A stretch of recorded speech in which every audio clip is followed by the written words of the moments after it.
তো বন্ধুরা এই দেখো আমরা কোথায় বসে খাচ্ছি। বাইরে এত সুন্দর হাওয়া, মানে সামনে পেয়ারা বাগান, এত সুন্দর হাওয়া আসে, ঘরে যাওয়ার কোনো প্রশ্নই ওঠে না। ওই জন্য আমরা বাইরে বসেছি, মাদুর পেতে বসেছি। আর এই দেখো আমাদের একাদশীর খাবার দাবার। এই দেখো কি এখানে আছে তোমার তরমুজ, আম, পাকা আম, কলা, শশা, আর লাস্টে 1 গ্লাস করে দুধ। এটাই হচ্ছে আজকে আমাদের রাতের একাদশীর খাবার। তো চলো খাওয়া স্টার্ট করা যাক। আর আমার শ্বশুরের জন্য এই বাটিতে দিয়ে দিয়েছি, এটাতে দিয়ে দেব। শ্বশুর ঘরে বসে খাবে, বাইরে আসবে না, ওখানে টিভি দেখছে আর খাবে।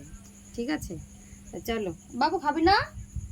কি রে, তাড়াতাড়ি আসো, এখানে বসো, তাড়াতাড়ি আসো, আসো খেয়ে নাও তাড়াতাড়ি। কি বললো? ডাক দে।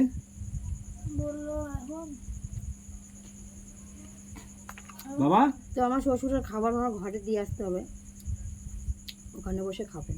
ও দাদা, দাদা এই দেখো তোমার দাদা ভাই এটা হাফ প্যান্ট পরে। এই সময় না দেখাচ্ছে।